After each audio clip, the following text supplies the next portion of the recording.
Kining 50,000 ka mga reliyon, pulos ni rehistrado, walay labot ang wala marehistro mga igsoon. Pero kung imong tanawon ang balaang kasulatan mga igsoon, dili nato ikalimod na si Kristo sa dinhi pa siya sa kalibutan, nagtukod gayud og usa lamang kasimbahan. Asa nato na mabasa? San Mateo Kapitulo 16, versikulo 18. Unsa may gingon dinhi mga igsoon? Busa sultihan ko ikaw si Pedro, igbabaw nining matutukuron ko ang akong iglesia, o bisan gani ang kamatayon dili makabuntog niini. So klaro og tataw mga igsoon nga si Kristo nagtukod og iglesia. Ang Christian o pangutanan niini, kining iglesia nga gitukod ni Kristo unsa man kini? Usa man ni ka gambal o usa ba kini ka building o kanibang usa ka balay o unsa man kining iglesia? So tagaan nato og gamay nga pagpasabot kabahin ng pulong iglesia mga igsoon, no? Ang pulong iglesia gikan na sa Latin nga pinulungan, nga gikan sa Griego sa nga pinulungan, ecclesia. Na ang pulong ecclesia sa Griego nga pinulungan nagpasabot na og the people called out by God. Unsa kuno ang iglesia? Katawhan nga tinawag sa Dios. Sa ato pa, ang iglesia nga gitukod ni Kristo dinhi sa kalibutan, pili usa ka istruktura kung building. Unsa ay ang iglesia nga gitukod ni Kristo, usa ka katilingban sa mga tao nga iyang tinawag. Kaysa man kining mga tao nga tinawag sa Dios, nga mao ang unang membro sa mga katilingban, sa asembleya, sa usa ka pundok sa mga tao nga tinawag ni Kristo. Kaysa man ang unang mga membro niining maong katilingban nga gitukod ni Kristo mga igsoon. Atong basahon aron masayran nato kung kinsa ang mga membro niining unang katilingban nga gitukod ni Kristo dinhi sa kalibutan. Ningon si Kristo dinhi. San Lucas Kapitulo 6, versikulo 13 hangtod sa 16. Pagkaadlaw na gitawag niya ang iyang mga tinunan o gipili niyang 12 kanila nga ginganlan niya apostoles. Si Simon nga iyang ginganlan Pedro ug ang iyang igsuon nga si Andres, si Santiago, si Juan, si Felipe, si Bartolome, si Mateo, si Tomas, si Santiago nga anak ni Alfeo ug Simon ang gitawag nga Patriota, si Judas nga anak ni Santiago ug si Judas Iscariote nga nagbudhi kang Kristo. So 12 ka apostoles, mao kini ang unang katawhan, mao kini ang membro sa katilingban nga gitukod ni Kristo dinhi sa kalibutan. Ang question karon, kanu sa tukura ni Kristo ang iyahang iglesia kun katilingban? Matud pa sa San Lucas Kapitulo 3, versikulo 23. Unsa may gingon dinhi sa San Lucas Kapitulo 3, versikulo 23. Nagingon diri, mga 30 na ang panuigon ni Jesus nagsugod sa iyang buluhaton. Pila ka tuig si Jesus nagsugod sa buluhaton? 30 anyos. Usa sa mga buluhaton ni Kristo sa iyahang pagdisugdan mao ang pagtawag siyang mga tao.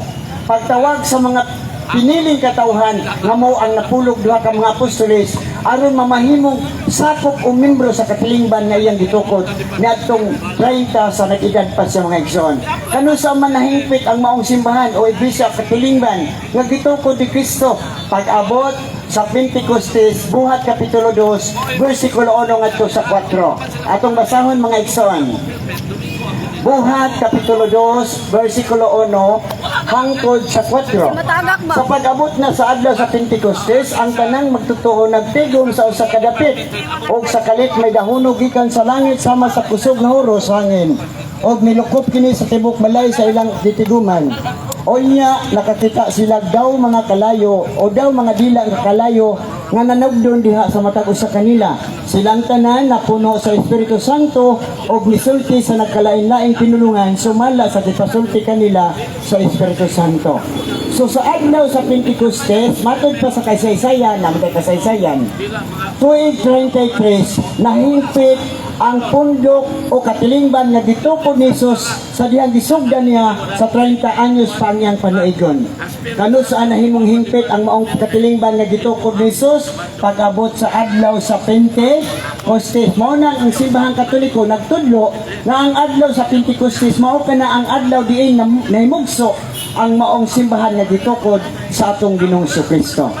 Question: asa man tukuran ni Jesus ang iyang simbahan. Matod pa sa San Lucas Kapitulo 24 ngadto sa 47 o San Lucas Kapitulo 24 versikulo 47 unsa may gingon dinhi sa San Lucas matod pa og nga sa iyang ngalan ang mensahe may tungod sa paghinulsol ug sa pagpasaylo sa mga sala kinahanglan isangyaw ngadto sa mangkuran ni Kristo sa Jerusalem ang iyahang simbahan. Ang iyahang simbahan kung iglesia o katilingban nga gitukod ni Kristo dito na tukura sa Jerusalem. Dili na to na ikalimod mga igsoon. Mo na nga kung imong i-place o tanaw nimo ang tanang mga pundo karon, kapin 50 mil naman ka mga pundo karon. Asa nagsugod ang pinakaunang protestante sa kalibutan dito na nagsugod sa Germany. Kinsa man siya mo'y unang ni Sikir kanhi usa ka pari sa simbahang Katoliko. O gikan ni Martin Luther mga igsoon, daghan na kayo mga protestante karon.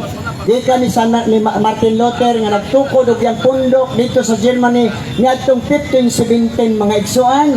Hangtod karon nikabat na og kapin 50 mil na ka mga reliyon nga mituy hakaw sa kalibutan. Unya nasayod ba mo mga igsoon? Pila ka simbahan lang gitukod ni Kristo isara. Kay ang gigamit ni Kristo nga pulong matod pa niya tukuron ko ang akong simbahan kon katilingban, akong singular. Wala siya maingon tukuron ko ang nakadaiya ko mga simbahan. Isa ra jud ka simbahan ang gitukod sa atong Ginoong Hesukristo mga igsoon. Unya kaning kapin 50 mil mga igsoon pulos sa niyang kon nga sila kuno mo tinuod.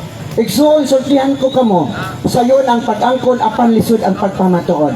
Sa mada kung ingon ka nga kining building nga ako ni.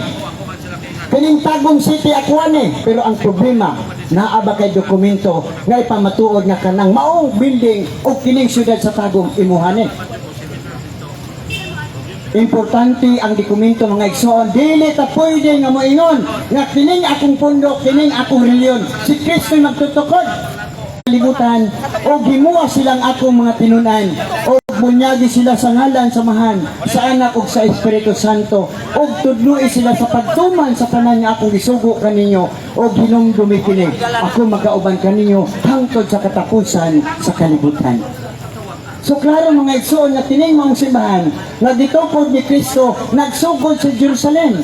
O niya kay gikan sa Jerusalem kay gusto man ni Kristo nga iyang simbahan kuyanap sa tibuok kalibutan. Hinungdan nga ang simbahan ni dito kay Kristo miabot sa Galacia, miabot sa Corinto, miabot sa Efeso, miabot sa mga igsoon usana sa mga laraw ni Kristo nga himuon niyang katawhan ang mga tao sa Roma nga kanhi mga pagano natong panahon na sa wala kay Kristiyanismo miabot sa Roma. Matod pa sa Roma Kapitulo 1 versikulo 7 hangtod sa 8 o 6, versikulo 6 hangtod sa 8. Maingon din sa Roma si Apostol Pablo nagingon.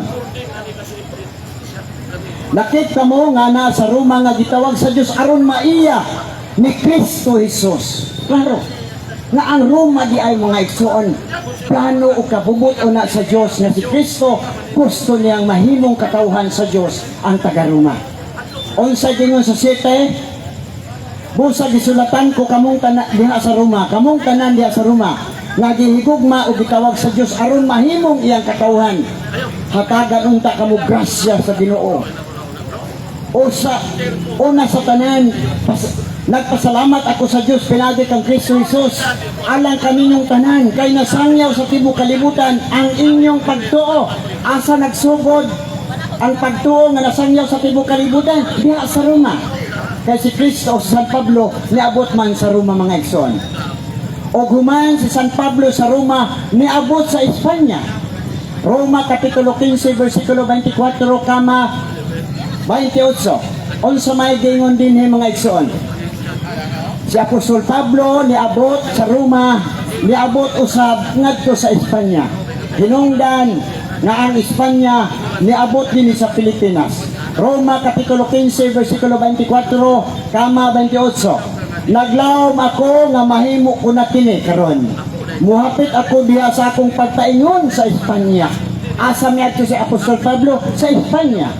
O dito sa Espanya, may sugon si Apostol Pablo nga nagwalin mahitungod sa gingharian sa Dios. O diha niya ang panahon na dunay mga tao nga nahimong Kristiyanos piagi ni San Pablo. Hinungdan niya itong tuig 1521, matod pa sa kasaysayan sa kanta ni Yoyoy Villame, March 16, 1521, niabot ang Espanya din sa Pilipinas, kauban ang duha ka pari, nga mo hinungdan nga ang Pilipinas karon nahimong Kristyanismo. Kinsa mang mga parian niabot din sa Pilipinas, una si Father Pedro Valderrama, ikaduha si Father Andres de Ordinita. Sila mo hinungdan nganong nahimong Kristiyanos ang Pilipinas niadtong tuig 1521. Nianang tuiga 1521 mga igsoon, duha pa lang kapundok sa laing sa reliyon na mitumaw sa kalibutan. Unsang reliyon na ang unang mitumaw sa kalibutan niadtong 1517? Gitngan lang kini Lutheran Church na ang founder niini mao si Martin Luther nga kanhi sakop sa simbahang Katoliko nga dunay katungdanan isip ko sa kapari. Sa paggawas ni Martin Luther mga igsoon, ni uban si Nicholas Thorpe, hinungdan tulo ka tuig nahimong sakop si Nicholas Thorpe sa dihang nakita ni Nicholas Thorpe nga mas alkansi siya ni Martin Luther. Unsay buhat ni Nicholas Thorpe, nigawas siya sa Lutheran Church, naghimo usab siya diyang kaugalingong pundok o gitawag o binganlan kinig Anabaptist Church niadtong tuig 1520 dito sa Pittsburgh, Pennsylvania, o sa dito sa Los Angeles, California. So pila pa lang kapundok sa pag-abot sa Kristyanismo sa Pilipinas, duha pa lang. Hangtod karon mga igsoon ni kabat Kwinta mil kapin ka mga pundok o riyon nga mibutho sa kalibutan. Pero tanaw na ito mga igsoon sa mong rason hinungdan nganong nagtukod man si Kristo usa ka katilingban. O atong tanaw ni sab unsay rason og hinungdan nganong nagtukod ning atong mga kaigsuonan og ilang katilingban o ginganlan karon og mga reliyon. Atong susihon kung unsay rason ni Kristo nganong nagtukod sa iyahang simbahan. Matod pa sa Colosas Kapitulo 3 versikulo 15, mayngon si Apostol Pablo, paharia diha sa inyong kasing-kasing ang kalinaw ni Kristo. Kay nianang kalinawa gitawag kamo sa Dios aron mahiusa kamo diha sa usa ka lawas. Kitang tanan mga igsoon gitawag ta sa Dios aron mahiusa kita diha sa usa lamang ka lawas. Unsa mang lawas ha? Ang buot nagpasabot ni San Pablo nga kitang tanan gitawag sa Dios aron mayusa sa usa ka lawas. Colosas Kapitulo 1 versikulo 18. Mayngon ni Apostol Pablo, kay si Kristo mao ang ulo sa simbahan o ang simbahan mao ang iyang lawas. Unsa daw ang simbahan? Lawas na ni Kristo. Hinungdan nagtukod si Kristo og simbahan sa Jerusalem. Nganong gusto man ni Kristo nga kitang tanan masakop na nang maong lawasa nga mao ang iyang simbahan.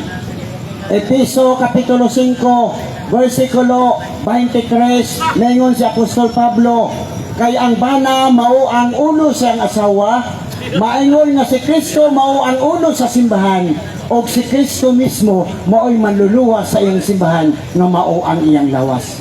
So klaro diay mga igsoon, dunay panlantaw si Kristo, dunay tumong o dunay di kinahanglan niyang buhaton aron nga ang tanang tao maluwas pinaagi niya ng maong lawas nga iyang simbahan. Mao nang kinahanglan mapasakop ta sa kaniud nga simbahan nga gitukod ni Kristo nga naman kay si Kristo mismo mao'y manluluwas sa simbahan nga mao ang iyang lawas. Pila ka simbahan ang luwason ni Kristo? Usara kasimbahan ang luwason ni Kristo nga naman. Busa usara kasimbahan o kay usara kasimbahan usara pod kalawas o kay usara kalawas usara pod na kaulo nga mao si Kristo ang ulo sa mong simbahan nga mao ang lawas. Karon unsa may tumong og tuyo nganong nagtukod ang ato makaigsuonan og ilang pundok kon reliyon. Nikabat naman karon kini kapin kun kulang 50,000 ka mga sikta o mga pundok nga mitumaw sa kalibutan. Unsay rason ug tuyo nila mga igsoon? Di pangutanan ako si Apostol Pablo, pero sa wala pa ko nangutanan ni Apostol Pablo, daan ang gitubag ni Apostol Pablo ang akong pangutana iliha kaniya. Unsa may gingon ni Apostol Pablo sa balaang kasulatan ngayang isulat ngadto kang Timoteo kapitulo 5 bersikulo 6. Ono Timoteo kapitulo sige, salamat lang. Ako ni tubagon niya. Ono Timoteo kapitulo 6, versikulo 5, matod pa ni Apostol Pablo, nangutana ko sa akong kaugalingon, ngano og unsa man girason tuyo og tumong sa mga tao nga nagtukod man sila ilang kaugalingong reliyon. Unsa may gingon ni Apostol Pablo, ono Timoteo kapitulo 6, versikulo 6, biya sa kamatuoran. Unsa ang kamatuoran nga ilang gibiyaan sagad sa ato makaigsuonan nga nagtukod og ilang mga pundok o reliyon, walay lain isang yaw, walay reliyon nga makaluwas. Wala kunoy reliyon makaluwas. Mga igsuon sayop mapagtulunan. Kung moingon tag walay reliyon makaluwas, walay reliyon makaluwas. Paminaw mo ha? Akong gisultihan, Pastor, kung tinuod na nga walay reliyon makaluwas, Pastor, nagpasabot ba nga ang reliyon di makaluwas? Matod pa sa Pastor, tinuod na tinuod Brad. Ang reliyon makaluwas, dili makaluwas. Kay wala may reliyon makaluwas, di modo ang reliyon di kaluwas. Sunod pangutana, Pastor, kung ang reliyon di kaluwas, nagpasabot ba nga ang reliyon makalaglag kay di man makaluwas? Nasuko ang pastor, ngayon siya, wala ko magsangyaw din sa Plaza Brad nga ang reliyon makalaglag. Gayon na nako ang pastor, ang reliyon di makaluwas, ang opposite ni anak pastor, musugot kag salili, nagpasabot na ang reliyon nga di makaluwas, makalaglag na, kay di man na makaluwas. Gusto sa'yo, kung ang reliyon di makaluwas, nagpasabot na ang reliyon makalaglag kay ang opposite sa dili makaluwas, nagpasabot na makalaglag ang reliyon kay di man makaluwas. Sa katapusan, pastor, tubagan ni kay katapusan ikatulong pangutana. Manghinaot ko nga imong tubago ng gusto na pagtubag. Kay wala may reliyon makaluwas o ang reliyon di man makaluwas, pangutana, nganong nagpasakop kag reliyon nga di man makaluwas. Kung kamoy pangutanon, unsay inyong itubag? Muna mga igsoon, dili tinuod nga walay reliyon makaluwas. Dunay reliyon makaluwas, usara ka reliyon ang makaluwas, kanang reliyon nga gitukod sa atong manluluwas, dili ng reliyon nga gitukod lang mga tao nga sama nato nga makasasala mga igsoon. Usara ka reliyon ang makaluwas. Apan ka ng 50 mil ka mga reliyon karon nga mituyhakaw sa kalibutan, sigurado husto ang ilang pagsangyaw nga ang ilang reliyon di makaluwas. Nga naman, unsaon man pagkaluwas sa ilang reliyon o unsaon pagkaluwas kanila sa ilang reliyon nga di man manluluwas ang ilahang magtutukod. Kano sa ragod na sila mitungha, kano sa ara sila mituyhakaw. Muna importante mga igsoon, mangita ta sa tinuod na reliyon nga naman. Kay ang tinuod na reliyon, makagarantiya ka na to nga makaluwas sa atong kalag mga igsoon. Kung imong basahon, ang San Mateo Kapitulo 16, versikulo 18 ngadto sa 19. Unsay gingon ni Kristo, busa sultihan ko ikaw si Pedro, o ibabaw nining bato, tukuron ko ang akong simbahan, kung katilingban o iglesia. O bisan gani ang kamatayon, dili makabuntog nining maong katilingban. Ihatag ko kanimo Pedro ang mga yawi sa kingharian sa langit. O sa gihatag ni Kristo kang Pedro, San Pedro, mga yawi sa langit. Buti pasabot ka ng reliyon na gitukod sa atong manluwas, dunay mga yawi sa langit nga gihatag ni San Pedro. Munang pangitaon nato ang tinuod na reliyon nga gitagaan og yawi nga maoy yawi sa kingharian sa langit. Dili ta pasakop ni anang pundok na dili iya ni Kristo. Unsay tumong og tuyo, sakit apan mao'y tinuod mga igsoon. Matod pa sa unang sulat ni Apostol Pablo, 1 Timoteo, kapitulo 6, versikulo 5, walay honong nga panaglali sa mga tao nga dili kasabot. Naghuna-huna sila nga ang reliyon usa ka paagi sa pagpadako. pagkadato. Ba't pasabot, negosyo dahil ng reliyon mga igsoon. Negosyo. Yan naman. Tukod kag reliyon, wali habisos, mangulit tag pisos. Mamembro nimo, ang iwali nimo di na Hesus. Unsay iwali? Kristo na, kaysa katapusan, pangayuan kag 10%. Mas maayo pa mga igsoon ang mga nagpautang og 561, mga Bombay o uban pang mga ahensya sa atong palibot na dunay dagkong mga negosyo, nagpautang na sila. Pero nagpahulam sa imong kwarta aron imong inegosyo, ipatubo, hinungdan, mangayo sila porsyento nimo. Pero unsay nahitabo ron mga igsoon? Ang reliyon ni kolekta og ilang 10% sa membro nga wala naghatag og kwarta aron himuong ipanegosyo sa ang membro. Klaro gyud na mga igsoon. So klaro mga igsoon ha, ang reliyon usa na kapagis pagpadato. Doon na itulo ka mga pagpagis sa pagpadato na gamiton ang pulong Lord.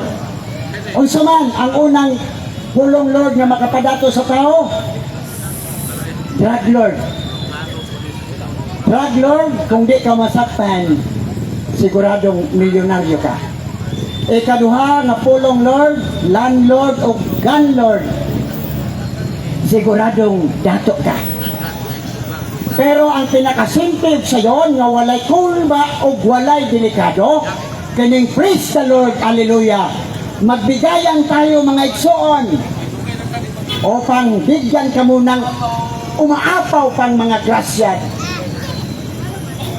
Mauna mga igsoon, ang praise the Lord, hallelujah, hinungdan na kitang mga membro maluya kay hulbot sa kwarta ihatag sa lahat. So mga igsoon, klaro kataw mga igsoon. So kung namoy pangutana, pwede mo mangutana, kay open ang atong lamisa aron sa pagtubag sa pagpangutana. So si Bro Chris, basig tagayan sa kan.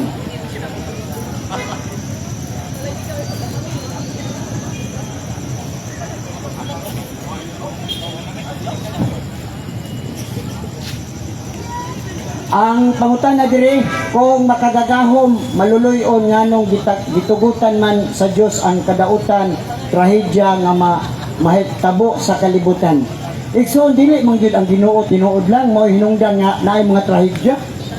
Kanang mga lunok, kanang mga unsa pa nahitabo sa kalibutan, dili mo hinungdan ang Ginoo. Kinsa hinungdan? Kitang mga tao. Nga naman gihatagan ta sa Dios og kalibutan. O kanang maong kalibutan, Genesis, gihatag sa Diyos aron atimanon sa tao ang kalibutan.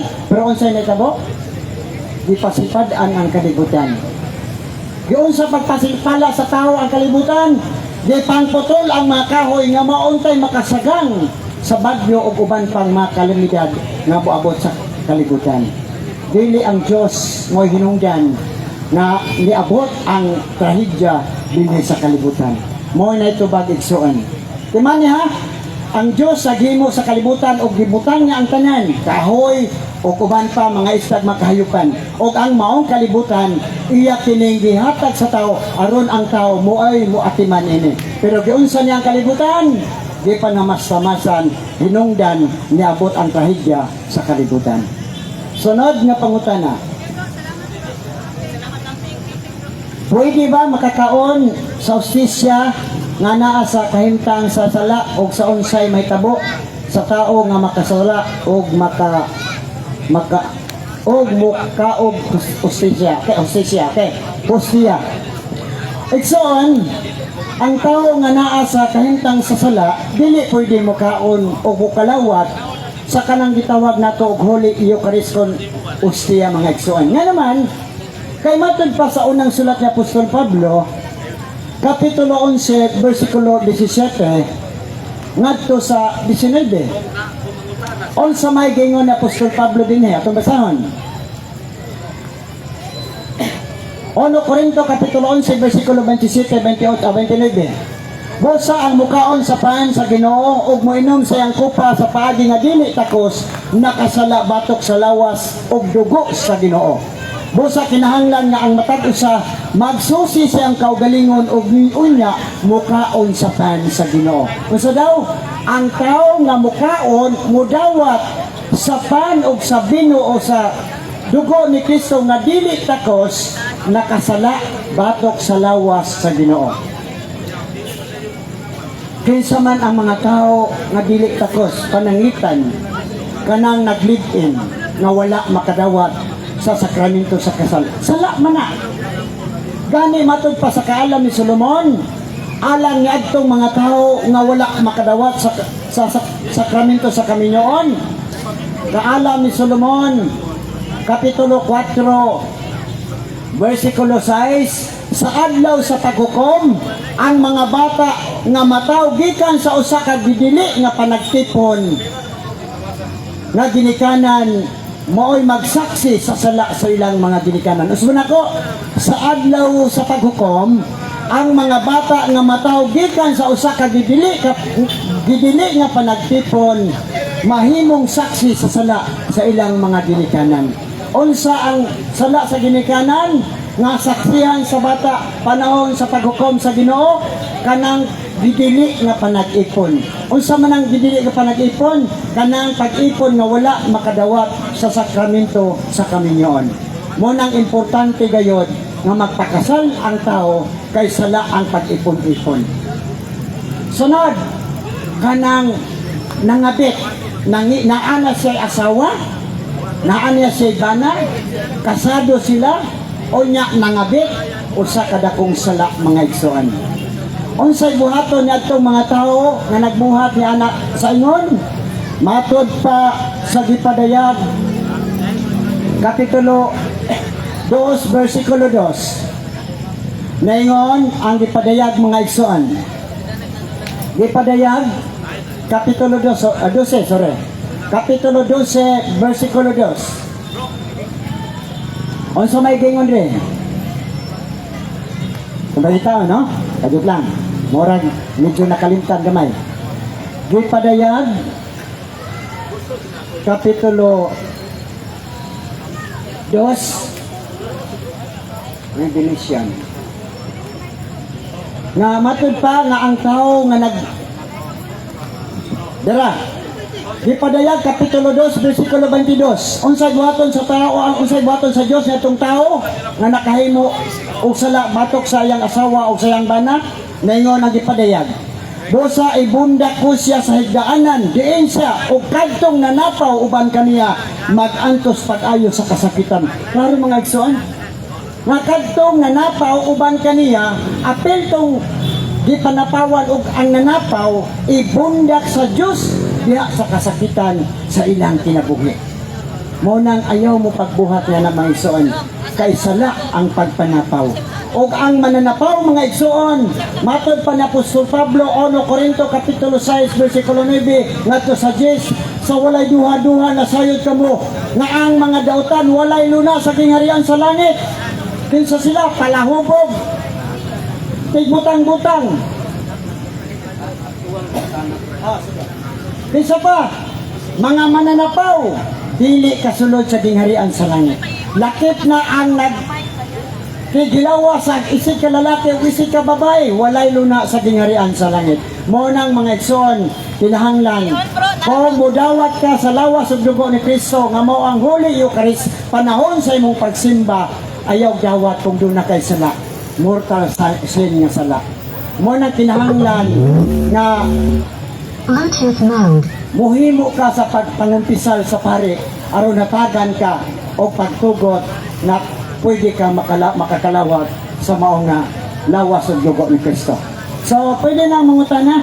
Okay, salamat Brad. Ang amo adin mangutana ka, bahala di ka kaila sa imong kaugalingon.